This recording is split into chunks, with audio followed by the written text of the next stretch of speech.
రోజులు వారాలు నెలలు ఏడాది దాటినా ఇంకా సాగుతూనే ఉండదు ఢిల్లీ లిక్కర్ కేసు. దందాలున్నోళ్లను ఒక్కొక్కరిని అరెస్ట్ చేసి ఎంక్వైరీకి పిలుచుడు, 100 పేజీల ఛార్జ్ షీట్లు పెట్టుడు, కోర్టుకు తీసుకుపోడు, మళ్ళా కస్టడీకి అడుగుడు. కుల్లంకుల్ల కేసు అయితే ఒకటే, ఢిల్లీ లిక్కర్ పాలసీ మార్చి సర్కార్కు రావాల్సిన పైకం పవేటోళ్ల చేతులకు పోయినాయని. హాగో గా కేసులో ఇయ్యాలేమైందంటే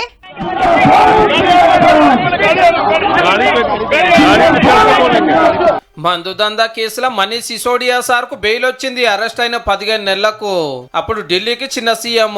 లిక్కర్ పాలసీ మార్చుట్ల ఈయననే మెయిన్ సౌత్ గ్రూప్ కెళ్లి 100 కోట్లు తీసుకురని అరెస్ట్ చేసి తిహార్ జైలు కు పంపిండ్రు. కింది కోర్టు హైకోర్టుల పిటిషన్ల మీద పిటిషన్లు వేసినా బెయిల్ అయితే రాలేదు ఇన్ని రోజులు. ఇక లాభం లేదని సీదా దేశం పెద్ద కోర్టుకు పోయిండు. ఈడీ సిబిఐ లాయర్లు చెప్పింది, సిసోడియా లాయర్లు చెప్పింది విన్నాక ఇంకా జైల్లోనే ఉంచుడు కరెక్ట్ కాదు అనిపించిందట కోర్టుకు. మళ్ళా కస్టడీ పెంచుడంటే కైలాసం ఆట ఆడినట్టే. జల్దిన ఎంక్వైరీ అయ్యిర్రని చెప్పి పాస్పోర్ట్ ఆఫీసర్ల గొప్ప చెప్పాలి, బయట దేశాలకు పోవద్దు, సోమవారం ఈడీ ఆఫీస్ వచ్చి సంతకం పెట్టాలనే కండిషన్లతోటి బెయిల్ ఇచ్చిందన్నట్టు.